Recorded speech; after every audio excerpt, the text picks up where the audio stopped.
जंगल में रहने वाला काला कौवा न अपने रूप रंग से संतुष्ट था, न ही अपनी बिरादरी से। वह मोर जैसा सुंदर बनना चाहता था। जब वह दूसरे कौवे से मिलता तो कौवों के रूप रंग की बुराई कर अपनी किस्मत को कोसता कि उसने कौवा बनकर इस धरती पर क्यों जन्म लिया। साथ ही कौवे उसे समझाते कि जैसा रूप रंग मिला है उसके साथ संतुष्ट रहो, पर वो किसी की बात नहीं मानता और उनसे लड़ता। एक दिन कौवे को एक स्थान पर बिखरे हुए ढेर सारे मोर पंख दिखाई पड़े। उसने सारे मोर पंख उठाकर अपनी पूंछ में बांध लिए और सोचने लगा कि अब वह भी मोर बन गया है और उसे कौवों की बिरादरी छोड़कर मोरों की बिरादरी में शामिल हो जाना चाहिए। वो तुरंत वह अपने समूह के सरदार के पास गया और अकड़ कर बोला, सरदार, जैसा कि आप देख ही रहे हैं, मैं अब मोर बन गया हूँ। इसलिए आपको बताने आया हूँ कि मैं कौवों की बिरादरी छोड़कर मोरों की बिरादरी में जा रहा हूँ। कौवों का सरदार उसकी इस गुस्ताखी पर चकित रह गया।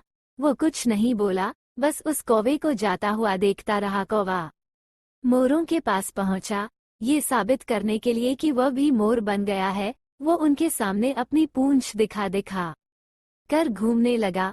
उसकी सोच थी कि वो मोरों से भी सुंदर दिखाई दे रहा है, इसलिए उसे देख मोर उसे अपनी बिरादरी में शामिल होने जरूर बुलाएंगे।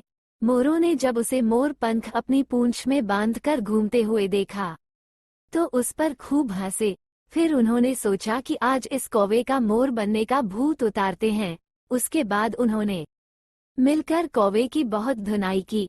कौवा जान बचाकर भागा और अपने समूह के सरदार के पास पहुंचा।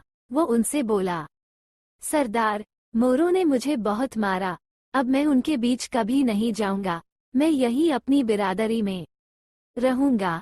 कौवे के सरदार को उसकी अकड़ याद थी।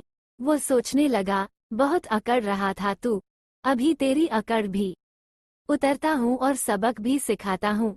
उसने अपने साथियों को बुलाया और सबने मिलकर उस कौवे को मार मार कर अधमरा कर दिया। कौवे का सरदार बोला, तुझ जैसे कौवे की हमारे समूह को आवश्यकता नहीं, भाग जा यहाँ से और कभी लौटकर मत आना। बेचारा कौवा न मोर की बिरादरी में शामिल हो पाया, न अपनी बिरादरी का रहा मरम्मत हुई। सो अलग सीख, crow and peacock story moral, हमने जैसे रूप रंग के साथ जन्म लिया है, जिस परिवार और परिवेश में जन्म लिया है, उसका सम्मान करना चाहिए।